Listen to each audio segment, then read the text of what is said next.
Oke, halo pemirsa. Mohon izin Pak Aris selaku dosen pengampu mata kuliah metodologi tropis saya. Mohon izin untuk memperkenalkan diri. Perkenalkan, nama saya Muhammad Nur Hasan Wirangi. Dan di video kali ini saya akan mencoba menjawab beberapa pertanyaan nih terkait fenomena meteorologi yang ada di atmosfer kita. Oke, mungkin kita bisa langsung aja masuk ke pertanyaan yang pertama. Oke, di pertanyaan pertama ini kita disuruh menjelaskan kondisi ENSO dan IOD berdasarkan sumber berikut, yang dimana ini sebenarnya diambil dari Bureau of Meteorology Australia ya. Dan kita sudah menjelaskan dampaknya di wilayah Indonesia. Oke, jadi berdasarkan peran tersebut ya, untuk kondisi ENSO kita sekarang berada di kondisi netral. Dan juga berarti untuk dampaknya sendiri terhadap wilayah Indonesia, karena sedang kondisi netral untuk ENSO-nya, makanya untuk dampaknya adalah tidak terlalu signifikan ya terhadap wilayah Indonesia. Namun yang perlu dijadikan catatan di sini adalah ada tanda-tanda bahwa kita akan memasuki fase La Nina seperti itu. Mungkin untuk perkiraannya bisa dilihat di sini. Oke, jadi untuk di bulan Juni, Agustus, dan Oktober, di sini tampak ya bahwa untuk fase ENSO-nya ini kita dari netral, tapi lama-lama bergeser ke La Nina dengan SST anomali yang mengarah ke arah negatif seperti itu. Nah, berarti dengan adanya kemungkinan seperti itu, berarti Indonesia juga mendapat dampak nih. Adanya kemungkinan terbentuk awan konveksi di sekitar Indonesia Timur pada khususnya, seperti itu. Lalu untuk kondisi IOD, oh maaf, untuk di sini ada perkiraan juga nih untuk kondisi ENSO. Dari grafiknya bisa kita lihat, kita sedang berada di fase yang netral. Namun, dengan seiring berjalannya waktu, ini lama-lama kita akan bergerak ke arah La Nina, walaupun mungkin dari grafik ini masih berada di kondisi yang netral ya. Tapi ada probabilitas untuk mengarah ke La Nina seperti itu. Oke, untuk kondisi IOD selanjutnya ya, di sini dijelaskan bahwa untuk sekarang kita juga berada di kondisi IOD yang netral seperti itu. Dengan nilai IOD index sebesar plus 0,22 derajat Celcius. Dan ini merupakan minggu kedua dengan nilai IOD netral gitu ya. Karena di sini dijelaskan juga bahwa untuk 7 minggu ke belakang kemarin itu ada di positif IOD threshold atau menuju ke IOD positif seperti itu. Ada di ambang batas IOD positif. Namun untuk 2 minggu ini kita berada di IOD netral seperti itu. Dan untuk dampaknya terhadap wilayah Indonesia, karena kita sedang berada di kondisi yang netral, jadi mungkin untuk dampaknya juga tidak terlalu signifikan seperti itu. Namun yang perlu dijadikan catatan juga di sini ada prediksi nih bahwa untuk beberapa waktu ke depan kita akan memasuki kondisi IOD positif untuk akan berada di ambang batas IOD positif. Bisa dilihat di sini untuk di bulan Mei, Juni, Juli, Agustus kita akan berada di kondisi IOD positif. Namun ada kemungkinan untuk di bulan September dan Oktober kita akan berada kembali di kondisi yang netral seperti itu. Sehingga mungkin untuk dampak terhadap wilayah Indonesia juga ya kita akan mengalami kondisi di mana ada kekeringan ya, terutama di wilayah Indonesia bagian barat seperti itu ya. Oke, namun kita juga tidak bisa mengesampingkan faktor-faktor lain seperti adanya faktor-faktor lokal seperti itu, seperti konvergensi dan sebagainya. Karena seperti contohnya untuk beberapa waktu belakangan ini juga sedang ada kejadian ya banjir bandang di Sumbar yang harusnya kalau ada di positif itu kan pembentukan awan konveksi itu justru lebih sulit seperti itu ya. Namun ternyata kenapa malah ada banjir bandang gitu. Nah, faktor-faktor lokal seperti konvergensi itu juga tidak bisa kita kesampingkan seperti itu. Oke, lanjut ke pertanyaan kedua, jelaskan tentang equatorial waves. Nah, jadi apa itu equatorial waves? Equatorial waves atau gelombang khatulistiwa merupakan gelombang-gelombang yang ada di atmosfer dan lautan kita. Nah, jadi mereka ini melibatkan interaksi antara atmosfer dan lautan. Dan letaknya berada di sekitar ekuator atau garis khatulistiwa. Dan equatorial waves ini merupakan gelombang-gelombang yang berskala besar. Dan mereka ini terbentuk karena adanya pemanasan adiabatik dari proses konveksi di sekitar wilayah tropis atau ekuator. Dan equatorial waves ini mempengaruhi juga ya untuk kondisi cuaca dan iklim di wilayah sekitar khatulistiwa. Contohnya mereka ini berkontribusi pada fenomena Madden-Julian Oscillation atau MJO. Dan untuk jenis-jenisnya, equatorial waves ini ada 3 jenis yang dominan nih. Ada pertama Kelvin waves, lalu ada Rossby waves, dan juga mixed Rossby gravity waves. Mungkin untuk penjelasan singkatnya, Kelvin waves ini merupakan salah satu jenis dari equatorial waves dan dia ini bergerak ke arah timur. Bisa dilihat di sini, Kelvin waves ini terdiri dari satu sel yang bergerak di sepanjang garis ekuator dan ini ada tekanan rendah dan tekanan tinggi ya. Dan Kelvin waves ini bergerak dengan kecepatan sekitar 30 sampai 60 meter per second. Cukup cepat ya. Lalu yang kedua ada Rossby waves. Nah, berbeda dengan Kelvin waves, untuk Rossby waves ini terdiri dari dua sel dan arahnya itu sejajar dengan garis bujur seperti itu. Dan juga untuk Rossby waves ini juga terdiri dari pusat tekanan tinggi dan tekanan rendah. Oh ya, untuk Rossby waves ini agak berbeda dengan Kelvin waves, dia bergerak ke arah barat bukan ke arah timur. Dan bergerak dengan kecepatan sekitar 10-20 meter per second. Lalu yang ketiga ada Mixed Rossby Gravity Waves. Nah, ini jadi merupakan gelombang campuran antara gelombang Rossby dan juga gelombang gravitasi. Nah, ini terbentuk karena adanya anomali tekanan di sekitar wilayah ekuator. Seperti halnya Rossby Waves, si Rossby Gravity Waves ini juga terdiri dari dua sel yang bergerak sejajar dengan garis bujur seperti itu. Dan tapi di satu sel ini mereka terdiri dari pusat tekanan tinggi dan pusat tekanan rendah. Jadi ada di satu sel gitu. Oke, kita lanjut ke pertanyaan yang ketiga. Jelaskan tentang global wind circulation. Nah, jadi global wind circulation ini merupakan sirkulasi-sirkulasi angin global ya, yang ada di atmosfer kita. Nah, sirkulasi angin ini tercipta karena adanya pemanasan matahari yang tidak merata di permukaan bumi. Nah, karena adanya pemanasan yang tidak merata ini, maka fungsi dari si sirkulasi angin global ini adalah sebagai pendistribusi panas secara merata di permukaan bumi seperti itu. Nah, apabila bumi kita ini sesungguhnya tidak berputar dan juga tidak ada lautan di permukaan bumi, maka sebenarnya kita hanya akan memiliki satu sel sirkulasi gitu, di mana untuk di daerah ekuator yang dimana mendapatkan intensitas pemanasan matahari lebih tinggi, itu akan terjadi pengangkatan massa udara, karena massa udaranya akan lebih hangat, lalu akan naik sampai ke daerah atmosfer, sampai ke daerah tropopause, lalu akan ngalir ke daerah kutub dan akan turun di daerah kutub dan kembali lagi ke daerah ekuator seperti itu. Namun pada kenyataannya kan ya bumi kita itu berputar dan ada lautan. Makanya tercipta sistem sirkulasi yang lebih rumit seperti itu dan tercipta ada 3 sel sirkulasi angin global. Itu ada pertama sel Hadley, lalu kedua ada sel Ferrel dan ketiga ada sel kutub atau sel polar. Nah, mungkin kita bahas satu-satu mulai dari sel Hadley ya. Sel Hadley ini merupakan sel sirkulasi yang paling besar di antara 3 sel tersebut dan terjadi di daerah lintang 0 derajat sampai 30 derajat. Nah, di sel Hadley ini terjadi yaitu di daerah ekuator yang mendapatkan pemanasan lebih intens. Ini ada pengangkatan atau ascending ya. Massa udara yang lebih panas itu akan terangkat sampai daerah tropopause dan akan bergerak ke arah kutub seperti itu. Lalu ke arah kutub dia akan mendingin ya di atas atmosfer itu, lalu kehilangan panasnya dan akan turun di lintang sekitar 30 derajat dan akan kembali lagi ke daerah ekuator seperti itu. Lalu yang kedua ada polar cell. Polar cell ini adalah sel yang terjadi di sekitar lintang 60 derajat sampai 90 derajat. Nah, di daerah kutub ini kan sistem udaranya itu kan lebih dingin ya, sudah lebih dingin, makanya di sini di lintang 90 derajat akan terjadi subsidensi karena massa udara yang dingin itu kan sifatnya lebih berat ya, maka akan turun lalu mengalir ke daerah subtropis, memanas dan akan ada ascending lagi nih, akan ada pengangkatan lagi di daerah lintang 60 derajat lalu mengalir lagi ke daerah lintang 90 derajat. Nah, lalu yang terakhir ada Ferrel cell. Berbeda dengan Hadley cell dan juga polar cell, Ferrel cell ini arahnya itu bukan karena adanya perbedaan suhu udara gitu, tapi melainkan Ferrel cell ini lebih berfungsi sebagai ibaratnya gear dari Hadley cell dan juga polar cell tersebut. Oke.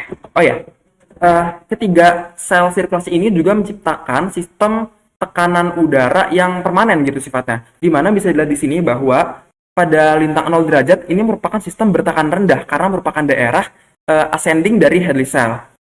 Lalu yang kedua ini di daerah lintang 30 derajat itu menjadi sistem bertekanan tinggi karena merupakan daerah subsidensi dari Hadley cell dan Ferrel cell. Begitu pula dengan lintang 60 derajat dan juga lintang 90 derajat.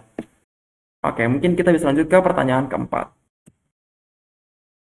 Oke, selanjutnya kita masuk ke pertanyaan keempat. Di sini ada jelaskan tentang beberapa fenomena berikut. Nah, mungkin kita langsung saja masuk ke fenomena pertama. Di sini ada peristiwa ENSO atau El Nino Southern Oscillation. Nah, ini kita gabungkan dengan peristiwa El Nino dan juga La Nina ya, biar mudah. Nah, jadi ENSO ini merupakan suatu osilasi atmosfer yang terjadi di daerah sekitar Samudra Pasifik gitu. Dan peristiwa ENSO ini bisa terjadi karena adanya perbedaan suhu muka laut antara Samudra Pasifik bagian timur dan juga Samudra Pasifik bagian barat. Nah, untuk peristiwa ENSO ini memiliki 3 fase, yaitu pertama ada fase netral, fase El Nino dan juga fase La Nina. Di mana seharusnya ketika ada dalam kondisi netral, suhu di Samudra Pasifik itu cenderung hangat di bagian Pasifik Barat hingga tengah, dan juga cenderung sedikit dingin di daerah Pasifik bagian timur. Nah, namun pada saat kondisi El Nino, angin pasat ini melemah sehingga terjadi pergeseran dari kolom air hangat itu yang terjadi di daerah barat menjadi ke arah timur tengah. Timur sampai tengah Pasifik seperti itu. Ini juga menyebabkan terjadinya pergeseran dari sirkulasi Walker sehingga menyebabkan adanya penumpukan atau daerah konveksi awan hujan di daerah Pasifik Timur dan juga Tengah seperti itu, dan justru malah menyebabkan kekeringan di daerah Pasifik bagian barat. Lalu ketika saat kondisi La Nina, ini justru malah saat angin pasat itu menguat, dan ini menyebabkan daerah Samudra Pasifik bagian barat itu menjadi lebih hangat seperti itu. Dan ini menyebabkan sirkulasi Walker itu menjadi menguat juga ke arah Samudra Pasifik bagian barat. Dan akhirnya daerah Samudra Pasifik bagian barat ini terjadi konveksi awan hujan. Oke, mungkin secara singkat seperti itu tentang ENSO, El Nino dan juga La Nina. Selanjutnya ini untuk ilustrasi El Nino dan juga ini untuk ilustrasi La Nina. Selanjutnya ada MJO atau Madden-Julian Oscillation. Nah, ini juga merupakan suatu osilasi atmosfer di mana Madden-Julian Oscillation ini terjadi di daerah Samudra Pasifik Barat sampai Samudra Hindia tropis barat gitu ya. Dan ini osilasi ini bergerak dari barat ke timur. MJO ini bergerak selama 30 sampai 60 hari di daerah tropis. Dan ditandai dengan adanya konveksi aktif yang bergerak ke arah timur di daerah Samudra Hindia tropis barat ke Samudra Pasifik barat. Dan juga untuk MJO ini sebenarnya dia ada dua fase gitu ibaratnya. Ada yang menyebabkan enhanced rainfall dan juga suppressed rainfall. Nah, namun biasanya yang disebut dengan fase MJO aktif itu adalah fase si enhanced rainfall-nya seperti itu. Oke, mungkin itu untuk penjelasan singkat dari MJO. Oke, selanjutnya ada IOD atau Indian Ocean Dipole. Nah, seperti namanya, Indian Ocean Dipole berarti adalah dipole di Samudra Hindia gitu ya. Nah, ini seakan-akan ada seperti dua kutub di Samudra Hindia. Apa maksudnya? Di sini ada perbedaan suhu antara suhu Samudra Hindia bagian barat dan juga suhu Samudra Hindia bagian timur. Nah, IOD ini terdiri dari tiga fase sebenarnya. Ada fase negatif, positif, dan netral. Dan ketika IOD negatif itu artinya ketika suhu Samudra Hindia bagian barat itu cenderung lebih dingin daripada suhu Hindia bagian timur. Nah, ini menyebabkan adanya daerah konveksi awan di sekitar Samudra Hindia bagian timur atau sekitar pantai barat Sumatera seperti itu, sehingga meningkatkan terjadinya potensi awan hujan.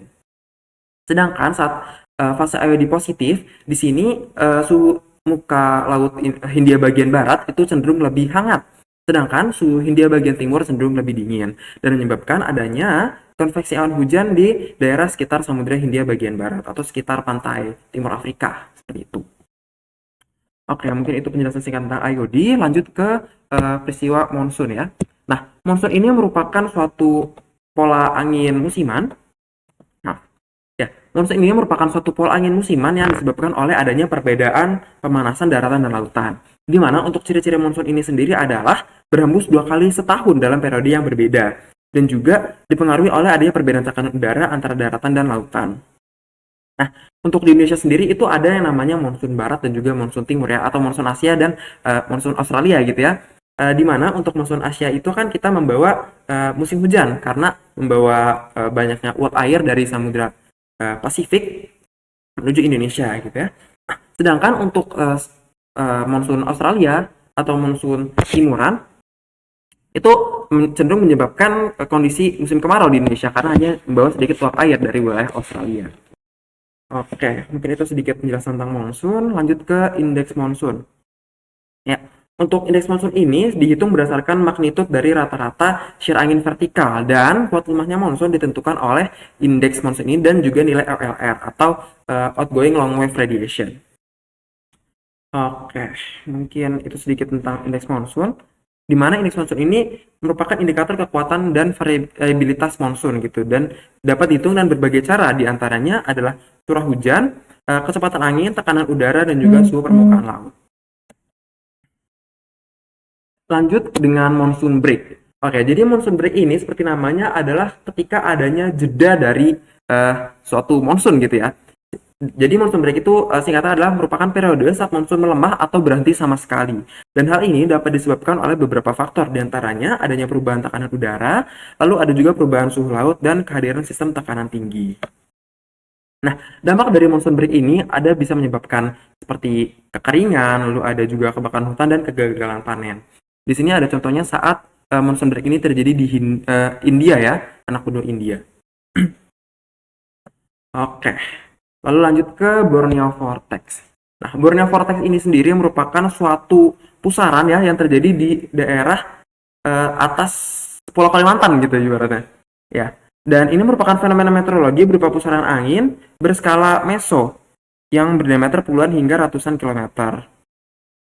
Nah, pusaran Borneo ini bisa terbentuk akibat adanya interaksi beberapa faktor, yaitu diantaranya adalah pertama, angin muson timur laut, di mana angin muson timur laut ini membawa massa udara dingin dan kering dari daratan Asia bertemu dengan angin pasat tenggara yang hangat dan lembab di sekitar Pulau Kalimantan. Lalu ada karena topografi dari Pulau Kalimantan itu sendiri yang berupa pegunungan di Pulau Kalimantan yang dapat membelokkan angin dan memicu pembentukan pusaran atau vortex tersebut. Lalu ada juga karena adanya konvergensi yang merupakan pertemuan dari massa udara yang berbeda sehingga dapat memicu pembentukan awan konvektif dan pusaran angin. Oke, selanjutnya ada peristiwa cold surge atau bahasa Indonesia adalah seruakan dingin gitu. Nah, cold surge ini merupakan fenomena di mana ketika massa udara dingin bergerak tiba-tiba ke wilayah yang lebih hangat. Dan hal ini dapat menyebabkan penurunan suhu yang drastis, angin kencang, dan juga perubahan cuaca yang signifikan. Oke, selanjutnya ada fenomena CHANS atau Cross Equatorial Northerly Surge. Nah, ini sebenarnya merupakan jenis lain mungkin ya daripada cold surge gitu ya, seperti perpanjangan dari cold surge gitu. Nah, di mana CHANS ini merupakan suatu fenomena meteorologi yang terjadi ketika massa udara dingin dari utara melintasi ekuator di selatan. Dan aliran udara ini membawa angin kencang, kelembaban yang tinggi, juga suhu yang rendah. Nah, CHANS sendiri ini umumnya terjadi di wilayah Indonesia bagian barat, terutama di bagian Laut Jawa dan juga Laut Cina Selatan bagian selatan. Oke, masuk pertanyaan terakhir, pertanyaan kelima. Jelaskan prediksi MJO di wilayah Indonesia menurut Bureau of Meteorology Australia ya, berdasarkan sumber berikut. Oke, jadi menurut sumber tersebut, untuk fase Median Oscillation sekarang atau MJO itu berada di fase yang lemah, di mana model perkiraan menunjukkan bahwa MJO ini akan tetap lemah dan akan kembali menguat di sekitaran pertengahan hingga akhir Mei seperti itu, dan akan mengarah ke Samudra Hindia Timur. Mungkin untuk prediksinya bisa dilihat pada grafik berikut. Nah, untuk initial phase sekarang, kita ada di kuadran 3 dengan kondisi yang lemah. Nah, untuk Indonesia sendiri, kita itu berada di kuadran 345 ya untuk wilayah Indonesia. Sehingga untuk di kuadran 3 ini berarti kan kita cukup ya kena gitu dikit-dikit lah ya. Oke, untuk initial phase sekarang kita ada di kondisi yang lemah karena semakin ke pusat itu kan semakin lemah ya kalau untuk baca grafik MJO, dan untuk semakin keluar, semakin ke arah luar itu semakin kuat.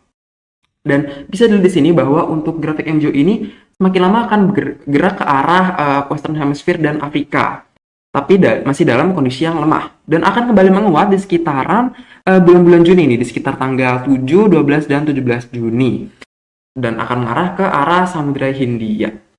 Oke, dan mungkin bisa kita lihat saja untuk ilustrasinya ada di link berikut. Nah ya, terlihat ya di sini bahwa untuk Indonesia ini tidak dilewati oleh fase enhanced rainfall-nya ya. Karena untuk MJ itu kan ada suppressed dan enhanced rainfall gitu ya. Sedangkan Indonesia di sini terlihat bahwa dia itu penyinaran matahari justru malah banyak gitu kan. Jadi nggak begitu terasa lah untuk MJO-nya. Nggak berasa untuk MJO aktifnya. Dan untuk prediksi MJO-nya ini akan bergerak dari sekitaran Samudra Hindia. Nah, ini akan bergerak ke arah Afrika ya. Afrika lalu kembali lagi ke Samudra Hindia seperti itu.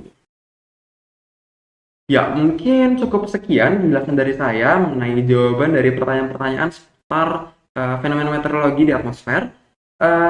Mohon maaf apabila masih ada banyak kekurangan, mungkin bisa jadi bahan pembelajaran untuk saya ke depannya. Terima kasih sudah menonton dan wassalamualaikum warahmatullahi wabarakatuh.